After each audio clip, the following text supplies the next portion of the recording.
Praise the Lord. Thank you. So, I think it is important that all of us, especially during this time, that we need to focus on only one thing. And that one thing is not even a thing, it's a person. And that person is Jesus.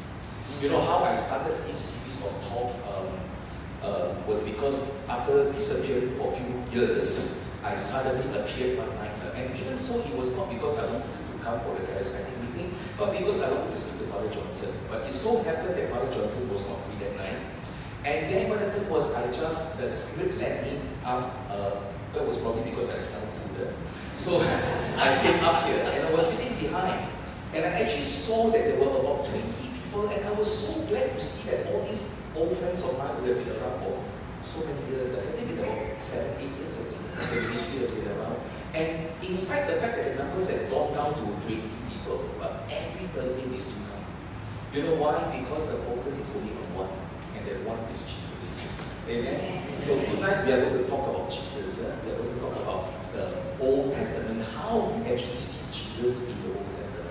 I told you many times that the Bible is not about something, it's not about some event, it is actually about someone. And that someone is actually Jesus. And it is important for us, every page that we flip, we must be able to see Jesus. When I first started reading the Bible, I never saw it. It was like a bedtime story. If I can't sleep, I got insomnia, read the Bible. Alright? If you don't believe me tonight, if you can't sleep, try reading Leviticus. By chapter 1, verse 3, you will fall asleep.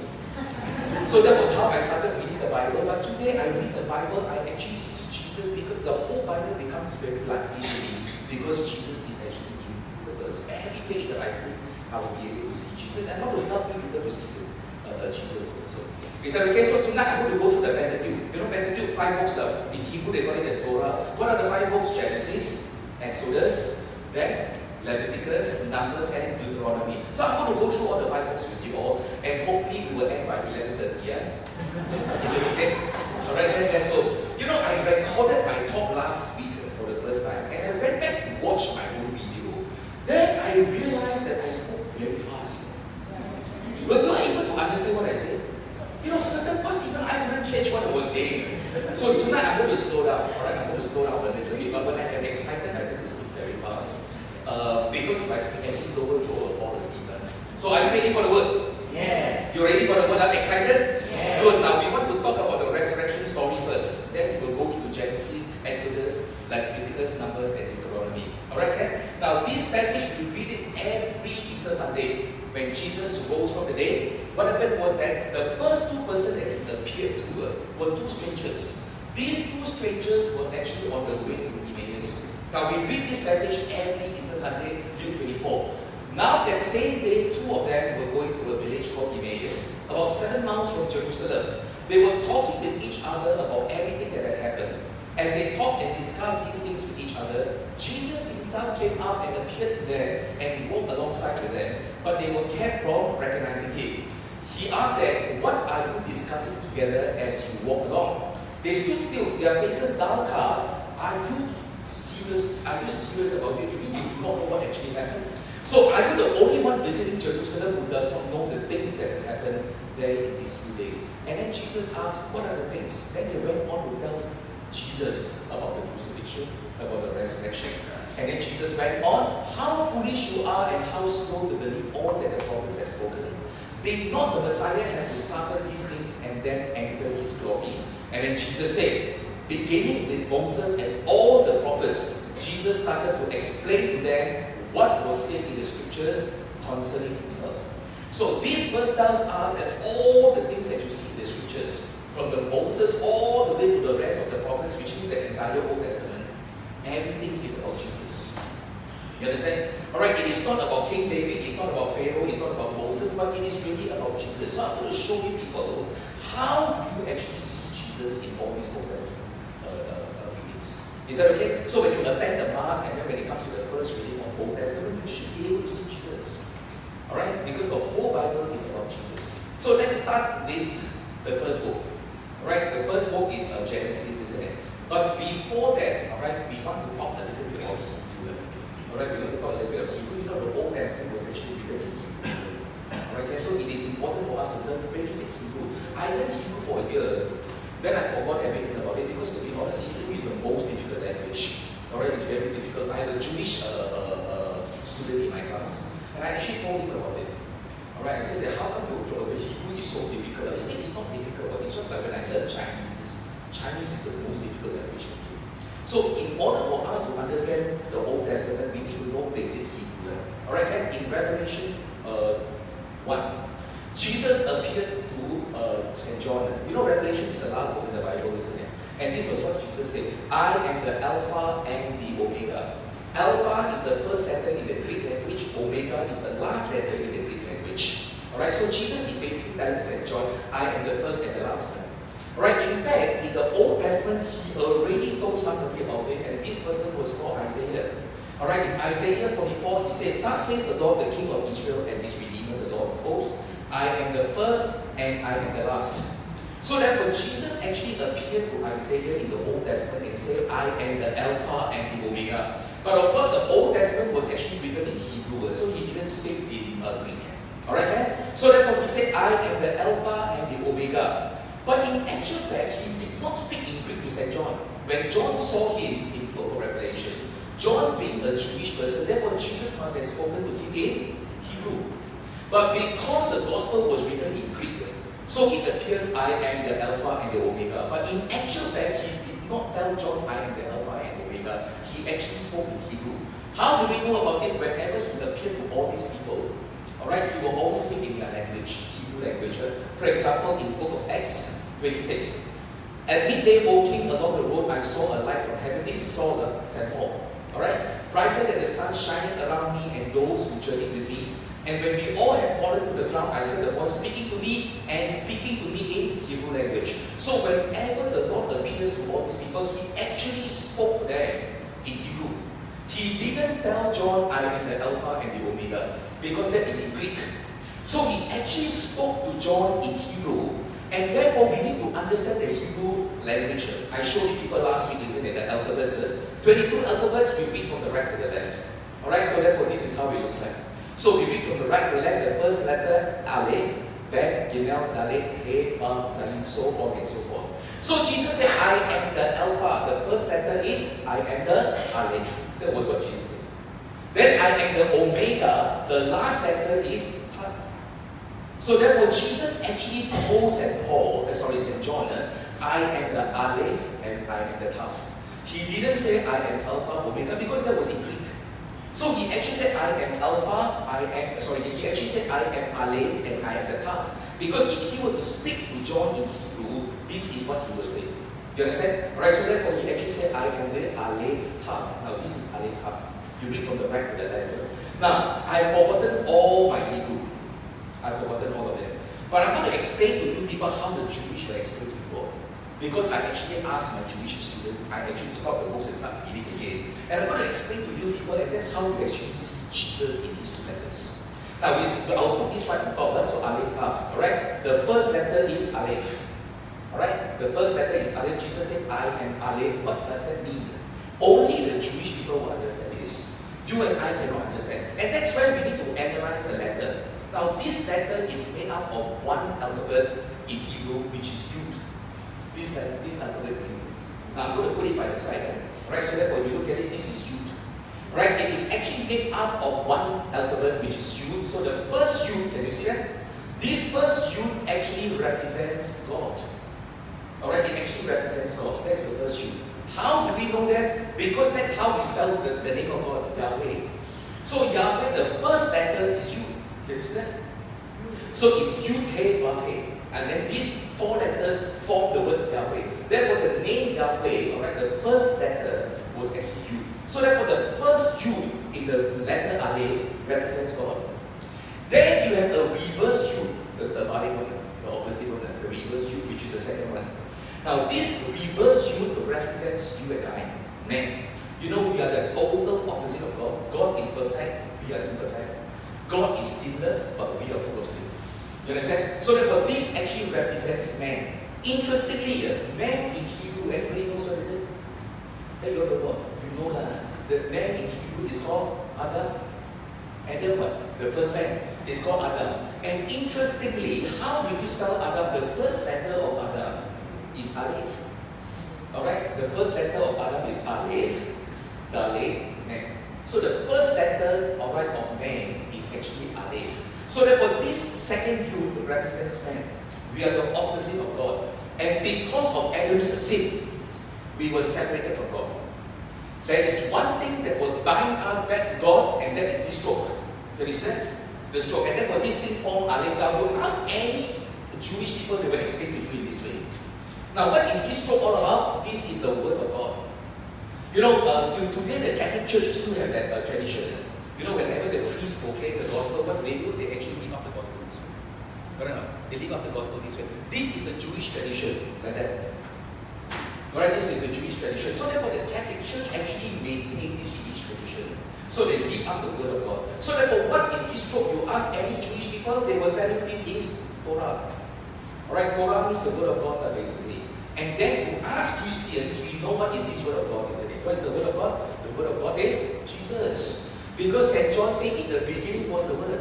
The Word was with God. The Word was God. And then he went on to say what? The Word became flesh. And therefore, what will bind man to God is the Word of God. And the Word of God is Jesus. That's how we understand Aleph. So when Jesus said, I am the Aleph, what he means is, I am the one that will bind you to God. Nobody can go to the Father except through me. You understand? Now that is how we understand the word Aleph. Now the second word is the more interesting letter. The letter is Tav. This one I did a lot of research. Trust me, you won't even get this in any Bible study course. Because I did a lot of research in this. Alright? And then only the Jewish people will understand what this is. And when I saw this, and I read this, and when I understood this, I was really in awe that God can be so fantastic that He has hidden all these secrets in the Bible. So tonight I'm going to share with you this secret. Is it okay? Are you ready? Now this is Tav. Now the letter Tav is made up of two alphabets in Hebrew. The first one is Dalet. The second one is Nun. Alright, these two alphabets actually make up Tav like that. Can you see that? Now when we put Dalet and Nun next to each other, side by side, they form the word Dan. Now Dan is one of the 12 tribes of Hebrew. And if you were to read the book of Joshua, when they went into the promised land, they went in an orderly manner, and Dan was the last tribe to go into the promised land. And that's why Tav is the last letter in the Hebrew alphabets. It's the last letter. You understand? So therefore, this Dan was the last tribe to go into the promised land. Everybody okay? Now then, I told you people last, remember that every alphabet is represented by a number. So Aleph is 1. Then you see Ben is 2, till now is 3, Dalet is 4. Then you see Tav, alright, is represented by the number 400. Last week we went into detail to talk about the number, the numerology of the Hebrew alphabets. So Tav is actually 400. Why is this so important? Listen. Because once you understand this, then you will know the true secret that nobody knows. Only the Jewish people know about it. But the sad thing is that the Jewish people, when they know about it, they still don't accept Christ. And I don't understand why. Alright, I'm going to tell you the secret now. Ready? Okay? Now, therefore, Tav is 400. Why is this so important?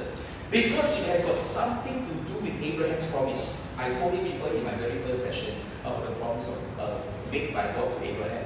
You remember when Sarah died, Abraham's wife died. Abraham bought a piece of land, and that was in Genesis 23. Now let's look at it. Sarah lived 127 years. These were the years of the life of Sarah. So Sarah died in Kirjah Arba, that is Hebron, in the land of Canaan, and Abraham came to mourn for Sarah and to weep for her. And then Abraham bowed himself down before the people of the land and spoke to them. Alright, if you will give it, please hear me. I will give you money for the field, take it from me, and I will buy my dead. I will bury my dead there. And Ephron answered Abraham, saying to him, my Lord, listen to me, the land is worth 400 shekels of silver. Alright, so therefore the land is worth 400 shekels of silver. That Tav is 400. And I'm going to show you people what is the secret hidden in this. God actually hid the secret in this, and only the Jewish people can see this. Are you ready? I'm going to put this right on top. Alright, so therefore Tav equals to 400, and Abraham paid 400 shekels of silver to buy that piece of land to bury his wife. That's how you and I understand. Alright, Ken? So therefore, how big is that piece of land? No, when I first read the Bible, second time I read the Bible, third time I read the Bible, I really thought that Abraham just bought a piece of land to bury his wife. Now, how big is the land? To bury somebody, how big is the land? How big do you need the land to be? Just to bury somebody. It's a very small piece of land. But if you were to analyze it carefully, then you will realize that actually Abraham bought a very big piece of land. He didn't just bury his wife. I'm going to tell you what it is. Alright then? So therefore, how do we actually measure that piece of land in the olden days? Now we have to look at Leviticus 27. If a man dedicates to the land, Lord, a part of the field of his possession, then your valuation of the land shall be according to the seed for it. A homer of barley seed shall be valued at 50 shekels of silver. Now, what is a homer of barley seed? Simple. You just take it to mean a bag of barley seeds. A bag of barley seeds, which means in that piece of land, you can plant that bag of barley seeds into that piece of land, then that piece of land is worth 50 shekels. Everybody understand? So therefore, one homer of barley seed is actually equals to 50 shekels. Everybody understand? Can you follow? Now, then I'm going to put this right on top, and you will see the secret. I'm going to put this right on top. So land of one homer of barley seed equals to 50 shekels. What it means is this: in that piece of land, you can plant one bag of barley seeds. Then that piece of land is worth 50 shekels. Now, Abraham paid how much? 400 shekels. So how many homer of barley seeds is that? You take 400 divided by 50. So Abraham bought 8 homer of barley seeds. That's how big that land is. That land you can actually plant 8 bags of barley seeds into it. Now, in modern measurement, what it means is this. What this is from my own research. Really, a lot of research. I'm giving it all to you tonight, because this is the last talk already. So one homer of barley seed is equal to 75,000 square cubit. This is how we measure it today. Now, 1 cubit is equal to 1.5 square feet. Do you know a square foot? You stand near the tile, this is a square foot. Which means 1 square foot you can accommodate 1 person standing up vertically. You understand? That's how we measure our house. So this is slightly bigger than 1 square foot. So therefore 1 cubit is slightly bigger than 1 square foot. It's about 1.5 square feet. Everybody okay? Can follow? So therefore 1 homer of barley seed, if you like, can actually bury more than 75,000 people standing up vertically. You understand? So therefore Abraham bought 8 homer. Now then you remember in Genesis chapter 6, the Noah's Ark. The Noah's Ark. Noah actually built an ark, and you realize the Noah's Ark had no side windows. You go and read the Bible. God didn't tell him to build the side windows. You know why? Because God didn't want him to look at his door. God wanted him to look up. There is only one opening up there. Only one opening. That's what God is trying to tell him is this: in your storm, don't look at the storm, but look up. That's what God is trying to tell you. That's why the Noah's Ark had no side windows. You can read it. So there's only one opening, and those of you who know the story well, then what happened was that Noah climbed up and then released the dove. So he was able to pull himself up to look at the surrounding. So that opening is good enough to feed 1 person, depending on how fat you are. You understand? But the average size person is good enough to feed 1 person. Alright, Genesis 6. Make a roof for it, leaving below the roof and opening 1 cubit high all around. 1 cubit can feed 1 person. So the question I want to ask you is, how big was the land? How big was the land that Abraham bought? So therefore we say 1 homer of barley seed is equal to 75,000 square cubit. 8 homer is 600,000 square cubit. It's a very big piece of land, you know. It's a very big piece of land. So therefore Abraham didn't buy the land to just bury his wife. We all got it wrong. We all thought that Abraham just bought the piece of land to bury his wife, but actually he bought a piece of land, a very big piece of land. Go and ask any Hebrew people. They will tell you the number 600,000 means a lot to them. It really means a lot to them. I'm going to explain to you people why. Alright, Ken? So therefore you remember God made a promise to Abraham. He actually said, this is the land that I will give to you and your descendants. Let's look at it. Genesis 13. The Lord said to Abram, after Lot had separated from him, now lift up your eyes and look from the place where you are, northward and southward and eastward and westward.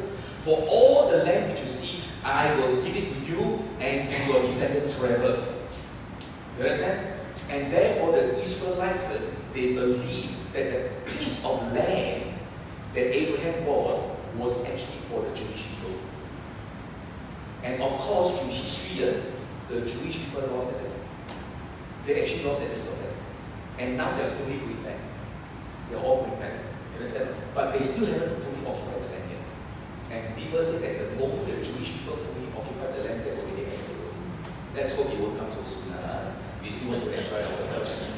Isn't it right? So therefore, in this case, alright, they say that, alright, God Abraham that he will give this land to him and his descendants forever. And the descendants are still waiting for the piece of land. Alright, Ken? Now, why is 600,000 so important? You will go and read the Bible, you will know why it is so important. When the people left Egypt, how many men left Egypt? According to the record, alright, in Exodus 12. Then the children of Israel journeyed from Ramesses to Succoth, about 600,000 men. Are you getting the revelation? 600,000 men left Egypt and went into the wilderness. And of course, these 600,000 men all died because of their sins. They all died. And God raised a new generation. And God said this new generation, below the age of 20 years old, they are the ones who will go into the promised land. And how many are there? In Numbers, alright, they actually took the census, and Moses and Eleazar, the priest, spoke to them in the plains of Moab, by the Jordan and Jericho, saying, take the census of the people from 20 years old and upward as the Lord commanded Moses. This was the list of the people of Israel. How many people? About 600,000 people. Now you know the significance. Why it is so important to the Israelites. You know why? Because they believe that the land Abraham bought is the land for all the Israelite men to go back one day. But of course, we know that the Jewish now more than 600,000. But in the olden days, you know, I told people last week, women were not entitled to inherit the land, only the men. So they only counted the men. So that for the people in Israel today, they still believe that that piece of land is actually representative of the Jewish people going back to occupy the land. And the clock has started ticking. Alright, and we all know that the moment they take control of the land and all the Jewish people go back to the promised land, that will be the end time, that will be the end of the world. That is the book of Revelation, which we are going to talk about it later. Tonight I'm going to talk to you about the end time. Scary. When will it happen? I don't know. So just enjoy yourself. You understand? I'm going to talk to you about the end time. So therefore, this is actually very significant to the Jewish people. So now you understand path. So when Jesus said, I am the path, what he meant was, I will be the one who will purchase the land and unite all my people back to that piece of land. That's what it means then. But the problem here is that the Jewish people miss that. They didn't see it because they don't believe in Jesus Christ. That's why now they are still waiting. They are still waiting for the second coming. Isn't it? Right? But we already know that. We already know who Jesus is. So good for all of us. Huh? So therefore, isn't it interesting? Isn't it? Right? So therefore, when Jesus said, I am the Alpha and the Omega, what he actually meant was, I am the Aleph and I am the Tav. That was what he meant. So therefore, whenever you see Aleph Tav, it means Jesus in the Bible. And you put these two letters together, the word is at. It's pronounced as at in Hebrew. And you know this word has no meaning on it. It cannot be translated. You know, it's just like Singlish. Or the la, lo, le, or meaning. No meaning, right? You know, it's very easy for us to spot a Singaporean when we go overseas. Because of the way we talk. Many years ago, I was in London in this Chinese restaurant. When I ordered my food, this guy sitting next to me whispered to us, it's Singaporean, Singapore. I look at her, I say, who's so Singaporean? The way we talk, all the la, lo, they got meaning, no meaning. You know, those days when I was flying in 1989, these stewardess were serving the first class passenger. And the first class passenger was trying to get fresh with her. And the first class passenger asked her, what will you do? What did you do before you joined SIA? She said, oh, study law. And the passenger was like, you study law, you should be a lawyer. How come you study law, you come and serve me coffee tea? All the la, you know, my Angmo friend asked me, Frankie, what's the meaning of the word la? I said, no meaning la. I said the word la is like a full stop you put at the end of the sentence. So when I use the word la means I finish talking, now your turn to talk. So there was certain words in Hebrew got no meaning, cannot be translated. And this is the word, cannot be translated. You ask the Jewish people till today, they don't know what is the meaning of this word. When you put Aleph Tav together, the word is at. You know why? Because till today, the Jewish cannot see Jesus. Now you know Aleph Tav is Jesus one. Alright? Now I'm going to prove to you people in Genesis 1. Let's look at it. In the beginning, God created the heavens and the earth. Alright? In the beginning, God created the heaven and the earth. Now you read it in Hebrew, this is how it looks like. Alright, Ken? This is our Bereshit bara Elohim et Hashemayim et Haaretz. Even if I read wrongly, you don't know, never mind. Alright, so even if I read wrongly, you don't know. So therefore, alright, it means this, in the beginning created God. Now why is it written written like that because it's like Malay, The red hill is called Bukit Merah, isn't it? Bukit Merah, Bukit means hill, then Merah means red, but when you read it, you don't call it hill red, you call it red hill. So when you read it in the beginning, God created her. But in Hebrew, if it in the beginning created God, then there is this word that is not translated. What is the word? Who is God? Aleph Tav. And who is Aleph Tav? Can you imagine right in Genesis chapter 1, verse 1, Jesus was there. Aleph Tav means Jesus. Correct? And then in Zechariah, and I will pour out on the house of David and the inhabitants of Jerusalem a spirit of grace and supplication. They will look on me, the one they have pierced, and they will mourn for him as one mourns for an only child, and grieve bitterly for him as one grieves for a firstborn son. So I'm going to translate in this word, they will look on me, the one they have pierced. Now this is Old Testament. Who is the me? The me is Jesus. Now how is it written in Hebrew like that? Can you say that? And they shall look on me, and then next to me the word is not translated. Can you see that? The word is not translated, and that word is? Who is me? Jesus. It's in the Old Testament. But when the Hebrew people read it, they don't understand.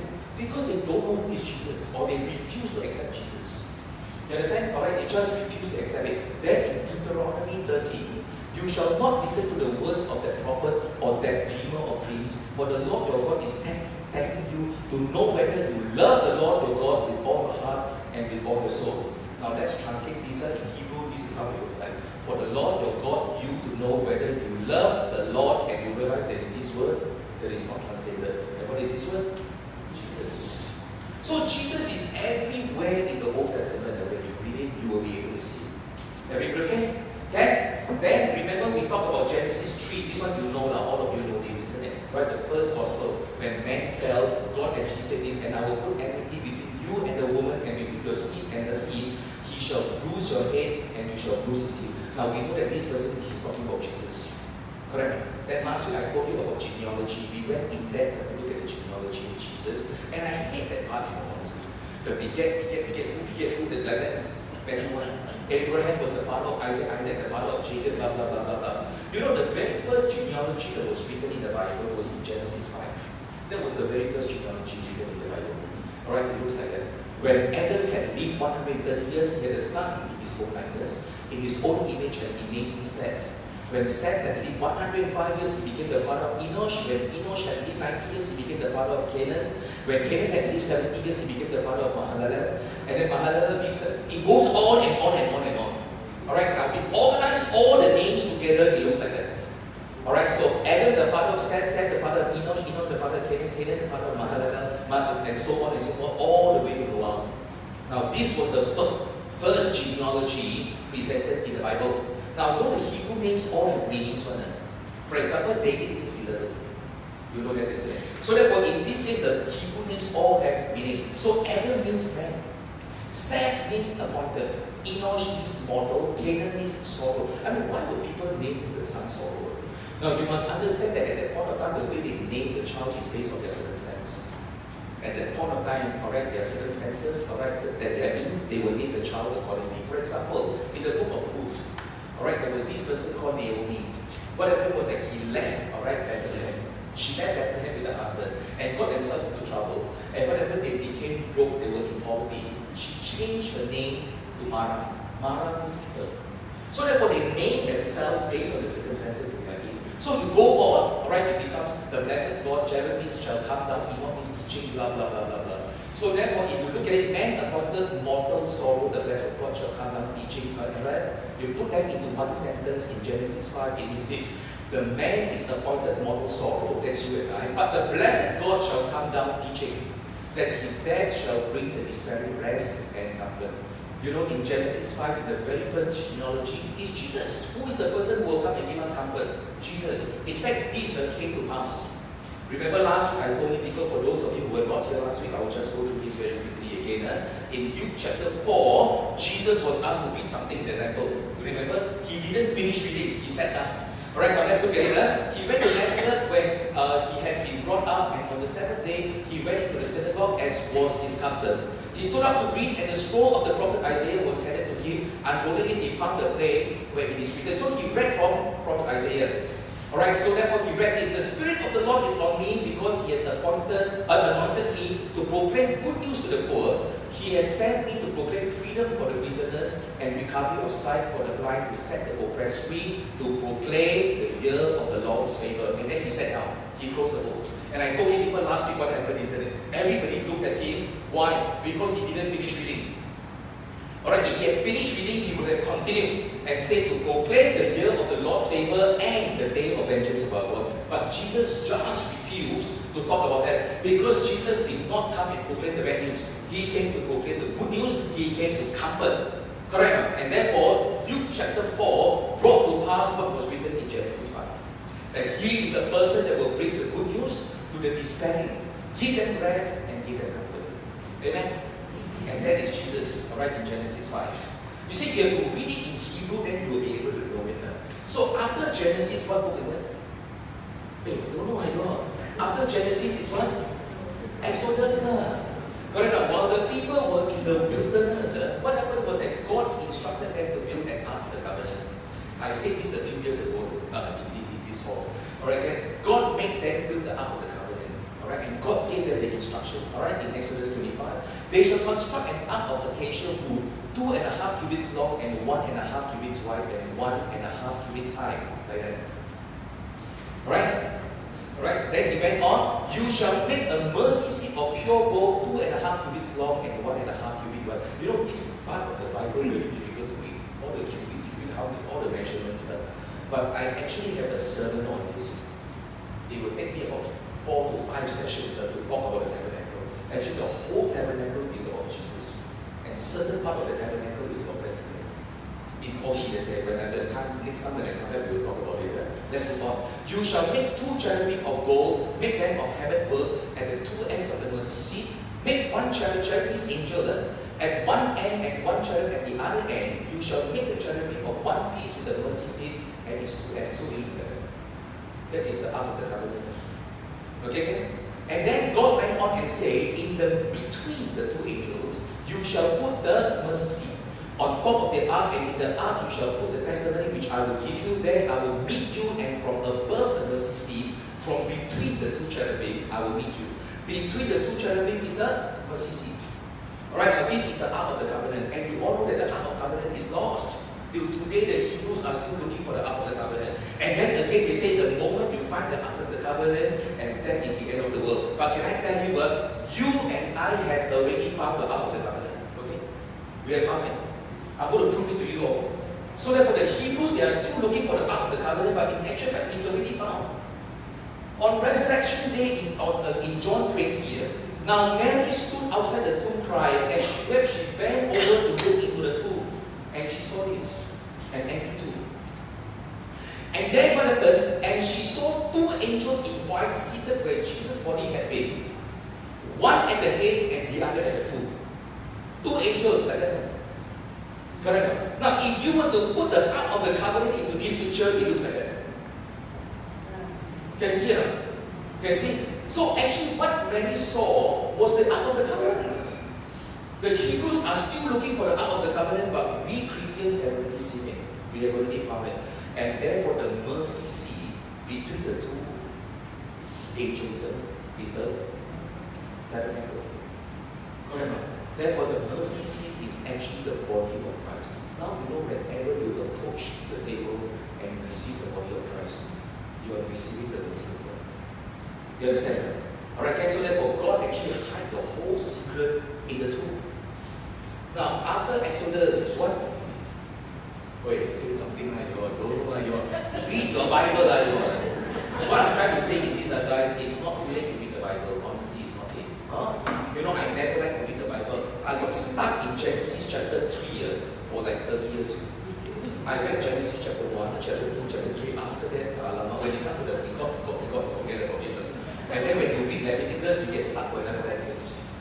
You understand? So it's not too late to read the Bible. I always tell people this: if you haven't read the Bible, pick up the New Testament, read the New Testament first. It's easier to read the New Testament. Alright, the 4 Gospels at least you have to read it. So after Exodus, what book?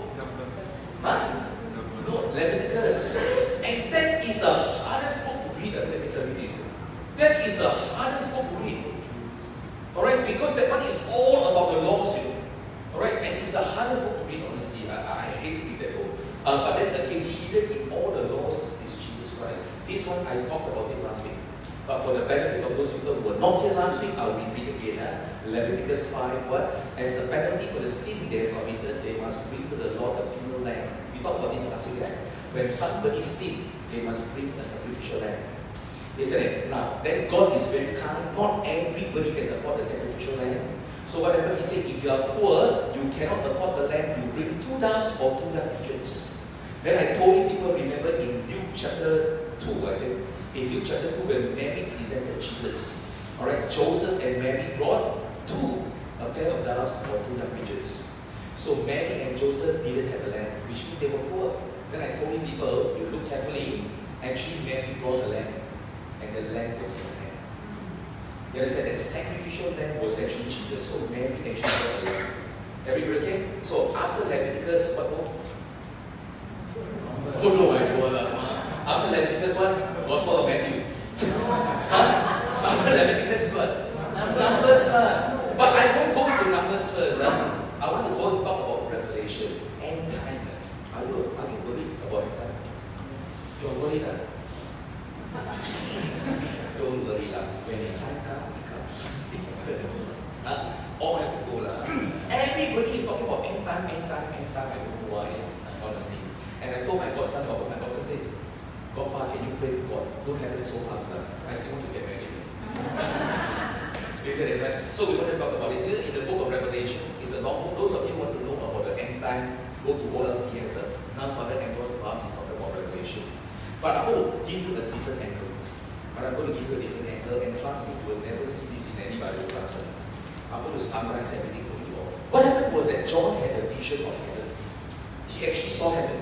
Alright, in the book of Revelation, which is the last book in the Bible, John 6. Now I saw when the Lamb opened, alright, one of the seals, there was this scroll, and he started to open the seal. Jesus opened the seal, and whenever a seal is broken, something bad happens in the world. Alright, guys? So, and I heard one of the 4 living creatures say with a voice like thunder, come and see, and I looked, and behold, a white horse. Alright, he who sat on it had a bow, and a crown was given to him, and he went out conquering and to conquer. Like that. Alright, so therefore this was the white horse. What was this white horse all about? This white horse was actually about false teaching. Alright, it is actually about the false doctrines. That's the white horse. Then we go on. When the Lamb opened the second seal, I heard the second living creature say, come. Then another horse came out, a fiery red one. Its rider was given power to take peace from the earth and to make people kill each other. To him was given a large sword. Like that. Alright, okay? So therefore this red horse represented what? War and terrorism. Alright, it represented war and terrorism. Then the next one, when the Lamb opened the third seal, I heard the third living creature say, come. I looked, and there before me was a black horse. Alright, its rider was holding a pair of scales in the hand. Then I heard what sounded like a voice among the 4 living creatures say, a kilogram of wheat for a day's wages, and 3 kilograms of barley for a day's wages, and do not damage the oil and the wine. You know how pathetic it is for a day which you only get what? Neither some. And therefore the black horse actually represented lack, famine. Alright, this is the black horse. Alright, it represented lack and famine. Then he went on, he saw the 4th horse. When the Lamb opened the 4th seal, I heard the voice of the 4th living creature say, come. I looked, and there before me was a pale horse. Alright, his rider was named Death, and Hades was following close behind him. They were given power over a quarter of the earth to kill, famine, and plague, and by the wild beasts of the earth like that. Alright, so this one dangerous. What is this? This horse is actually about diseases, pestilence. Alright, it's about this. Alright, okay? Now that is in the book of Revelation. Revelation is the last book, isn't it? Then in the Gospel of Matthew 24, what happened was that the disciples asked Jesus, when is the end time? Alright, Jesus actually said, nobody will know except my Father.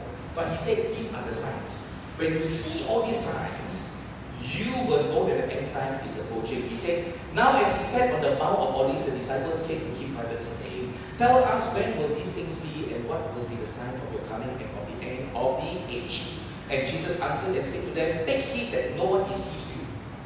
Alright? For many will come in my name saying, I am the Christ, and will deceive many. So therefore, the first sign is there will be a lot of false prophets. Dangerous, guys, this one. Very dangerous. That's why I'm telling all of you. You know, I've been to all the Protestant churches, honestly. 3 years I was in New Creation. I was in City Harvest for a while. Then I went to Lighthouse. I left the Catholic Church for a while because I quarreled with the Catholic Church. Then I went to New Creation, I quarreled with New Creation. Then I went to Lighthouse and quarreled with everybody. That's why somebody asked me, Frankie, why would you become priest? If I become priest, I'll be excommunicated. But I said, for sure that I excommunicated because I got a very rebellious nature. Alright, a lot of false teachings are going on in the world. And we have to be very careful. We read in the papers in America, a lot of pastors actually told the church, end time is coming. What happened? The whole church committed suicide. Oh my God.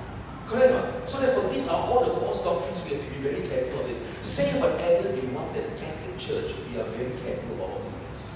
And that's why they don't allow people to anyhow preach. Everything must go back to the magisterium. Magisterium means the church teaching. Alright, guys, so therefore everything will be correct. So therefore the first one, Jesus said, be careful. End time will come when you see a lot of false doctrines. And this has come to pass, and it's happening now.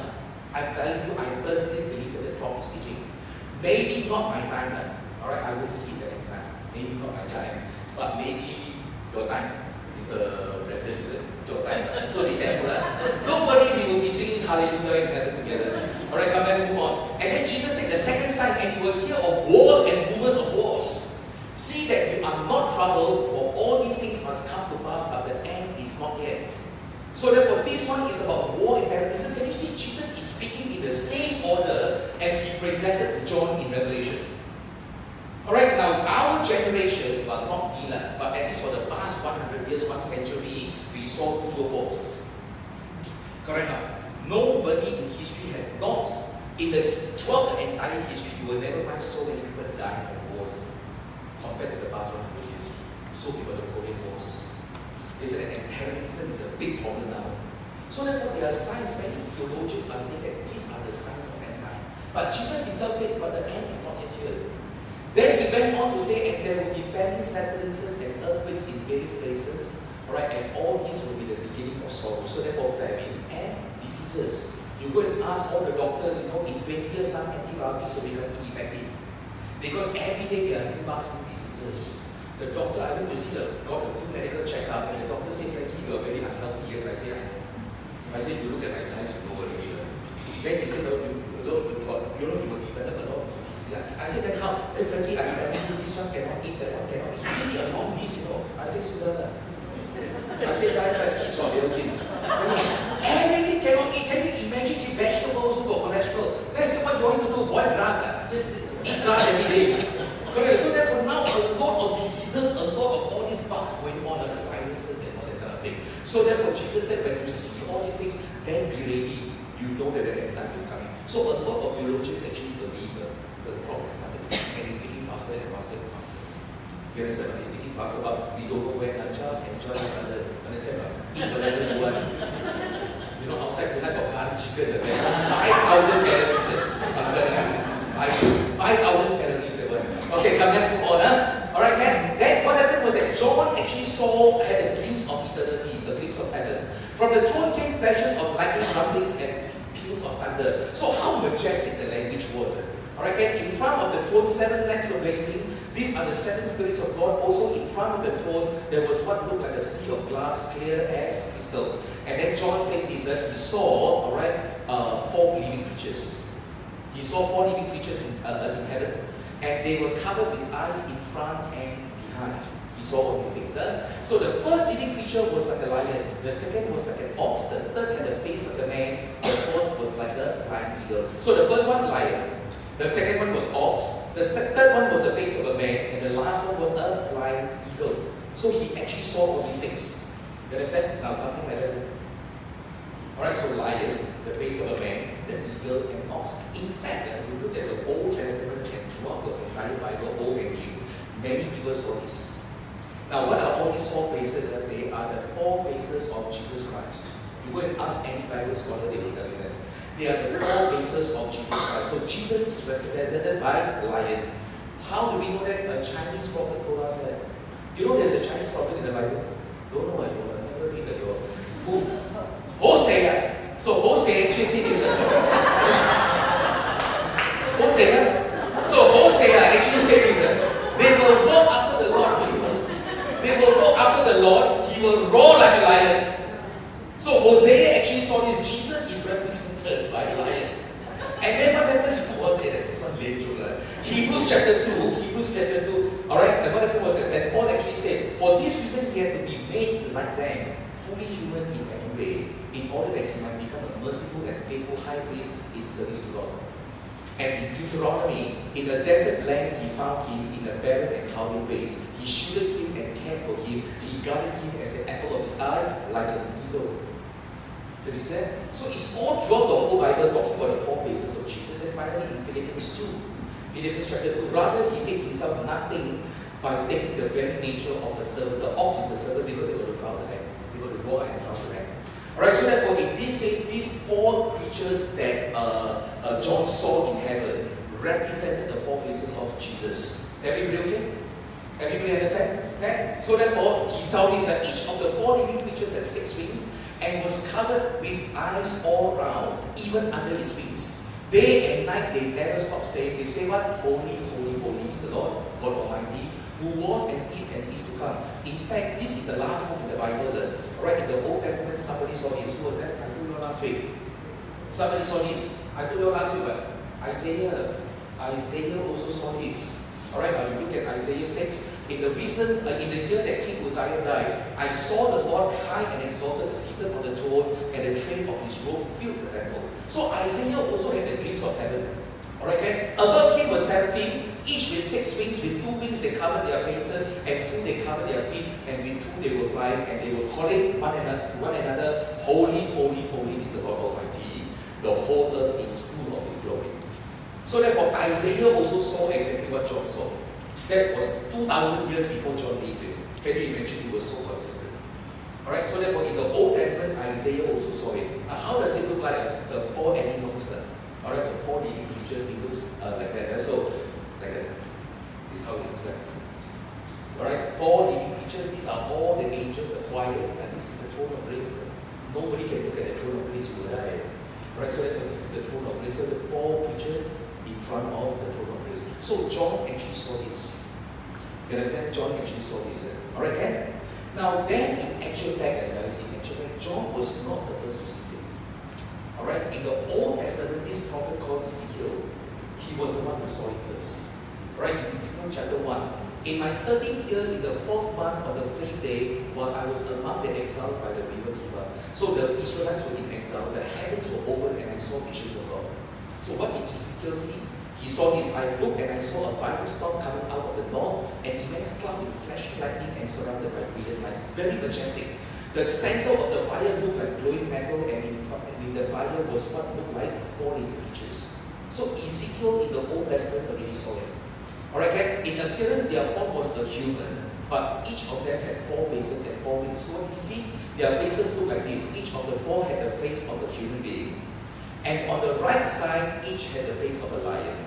And on the left, the face of an ox. Each also had the face of an eagle. So therefore, Ezekiel saw exactly what John saw. So it's so consistent. And mind you, Ezekiel lived at least about 1,500 years before John. One was in the Old Testament, the other one was in the New Testament. So actually, Ezekiel saw what he says, I'm going to put the 4 faces by the side. Alright, I'm going to see the 4 faces. And I'm going to show you how God will really had a plan for all of us, even during end time. Are you enjoying this? Yes. Alright, even during end time. So everything is very consistent. Now, in the book of Numbers, now, though we talk about Genesis, we talk about Exodus, we talk about Leviticus, now Numbers. In the book of Numbers, alright, when the people were in the wilderness, God instructed them to form certain things. Because there were 12 tribes and they were very messy, they were quarreling with each other. And God gave them an instruction, this is how you should form yourself in the wilderness. Alright, now in the book of Numbers, the Israelites are to camp around the tent of meetings, some distance from it. Now the tent of meeting is the tabernacle. Alright, each of them under their standard and holding the banners. So therefore, each tribe will have a standard. What's the standard logo? Alright, the standard is the logo, and it must have a banner. And the banner must bear the logo. And thank God until today, after so many years, the Catholic Church still have this tradition. All other churches don't have this tradition anymore. So whenever there is a procession, you see this in our Catholic Church. All other churches outside the Catholic Church, they don't have this tradition anymore. Now this was actually the instruction given while the people were in the wilderness. So each tribe will have a banner, and each banner will have a standard. This is the standard of the logo. Alright, and God instructed them, alright, and said, on the east of the tabernacle, towards the sunrise, the divisions of the camp of Judah are to camp under their standard. And then followed by Issachar, followed by Zebulun. So who will go first? Judah, Issachar, and Zebulun. Where? In the east. That's how it looks like. This is the tent of meeting, the tabernacle. So Judah, Issachar, and Zebulun. And then Judah must have a banner. The banner, there must be a logo. So what's the logo of Judah? Alright, it says this in Genesis 49. You are a lion's cub, Judah. You return from the prey, my son, like a lion who crouches and lies down like a lioness. So therefore, the logo of Judah is a lion. Everybody follow? They follow. This is how God instructed them to actually form themselves in the desert. Then God went on. On the south will be the divisions of the camp of Reuben. So Reuben first, then Simeon, then Gad. These are the 12 tribes of Israel. So Reuben first, then Simeon, then Gad, like that. Reuben, Simeon, and Gad. So what's the logo of Reuben in Genesis 49? Alright, Reuben, you are my firstborn. My might, the first sign of my strength, excelling in honor, excelling in power. My firstborn means what? My firstborn son. The face of a man. Everybody okay? That's the logo of Reuben. Then he went on and said, on the west will be the divisions of the camp of Ephraim. Under their standard, the tribe Manasseh, then followed by Benjamin. So Ephraim, Manasseh, and then followed by Benjamin. So it looks like that. So what's the logo of Ephraim? And then if you were to look at Deuteronomy, in majesty, he is like a firstborn bull. The bull and the ox are the same breeder. Alright, then his horns are the horns of a wild ox. Can you see that? Alright, so therefore bull and ox are the same. So therefore, what is the logo, alright, of Ephraim? It is actually the ox. And finally, God said, on the north will be the divisions of the camp of Dan under their standard. So Dan followed by Asher, followed by Naphtali. Can you see that? Alright, so therefore it's Dan, Asher, and Naphtali. And then the last one is Elah. You know that. Everybody okay? Can you follow? Alright, good. Now what do you see here? Do you see what I see? Cannot see. I draw and do like this. You know, this took me about 2 hours to draw that. Still cannot see. I go, open your eyes and see. That's why when I read the Bible, God is like shouting at me, open your eyes and see. What do you see? Cannot see. I show you. Now what do you see? You know, when God will tell the people in the desert to form in this way, He was telling the people a story about His Son. And nobody knew. Nobody knew about it. And right at the center of the cross is where God dwells. That's the tabernacle. The Ark of the Covenant is here. The Ark of the Covenant is here. So can you imagine when the people were in the desert, God was already telling the people a story about His Son. That one day His Son will be sacrificed on the cross. But nobody saw it. You also didn't see it. Then why tonight you see it? So when you read the Bible now, you know lah. No, it's like when I read the Bible, God is like shouting me, open your eyes and see properly. It is about His Son. It is about Jesus. And then remember I told you about the 4 horsemen.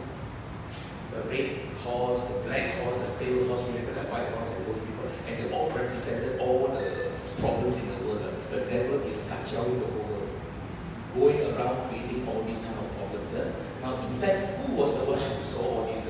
Before John saw this, in the Old Testament, Zechariah saw it. And remember, Zechariah lived about 1,500 years before John.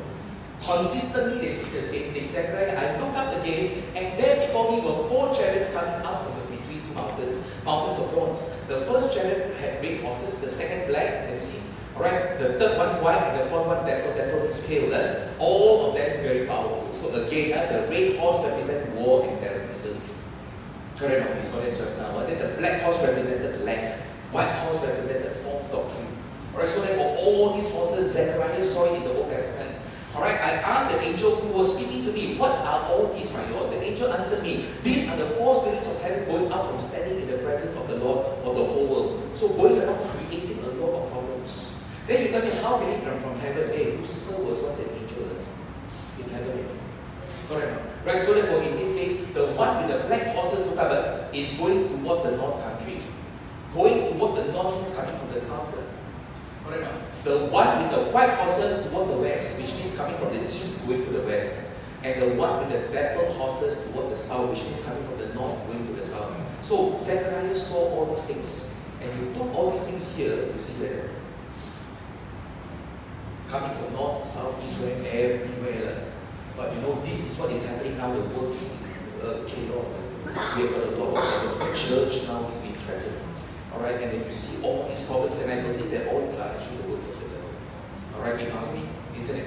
But the good thing is God saw the end from the beginning. He knew that one day all these people will come and touch our answer. He put in place a plan. When he formed the people in the desert, you see when these four horses come together, they come from north, south, east, west, they meet who? Who will they meet? Yes. They will meet Jesus. And therefore Jesus is the one that will save humanity from all this and bring all of us to the promised land. And the promised land is the promised Jerusalem. Amen? Amen. See, God, alright, is so kind and so loving. Even as we sin in the wilderness, He has already put in place a plan to save all of us. So why should we be worried? So go back to Revelation again, chapter 1. John saw Jesus, and Jesus told him, I am the Alpha and I am the Omega. Of course, you know that he said, I am the Aleph and I am the Tav. Now you must understand, in ancient time, they don't really write it, they draw pictures. And that's why now when they excavate the caves and all that, they see a lot of drawings of the cave. So therefore, this is the pictography of the Hebrew language. So therefore, this is how it looks like. Aleph is represented by ox, an animal. Bet, a house. And then all the way to a Tav is represented by a... Alright? Now therefore, if you ask, alright, any Hebrew people, they will tell you that each alphabet is represented by a picture.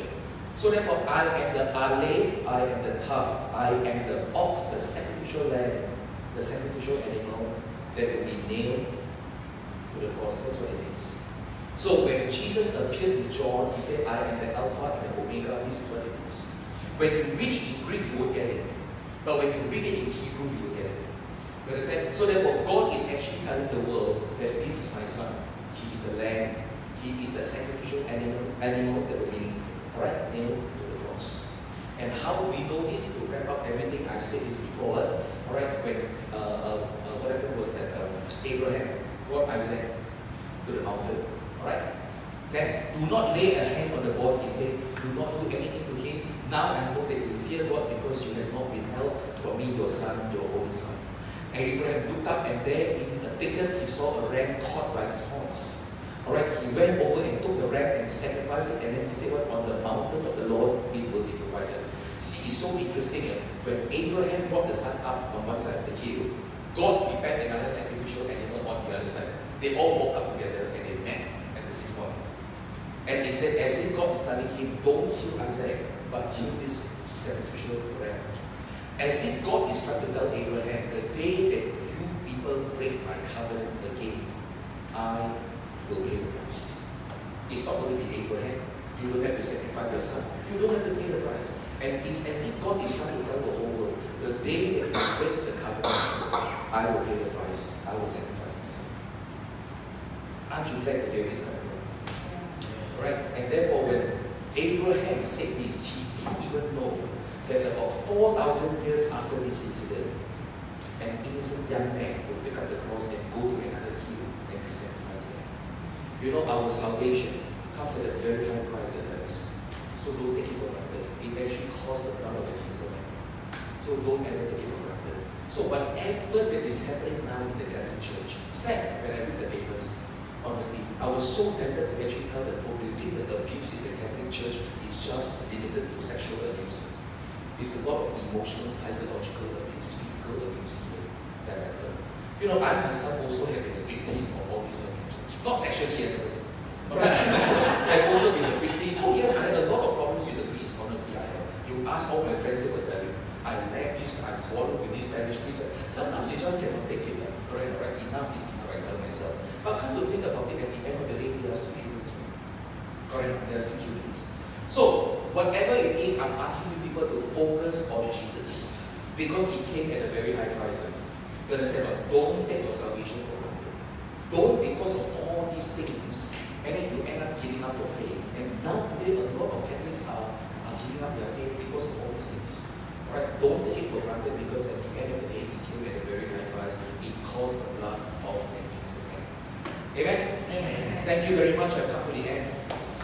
145 slides. Tonight I got slower. Okay, thank you very much. I hope to see you again. I won't be back until much later. I'll let you all know. And hope that the next time you see me, I will lose at least 10 kg here.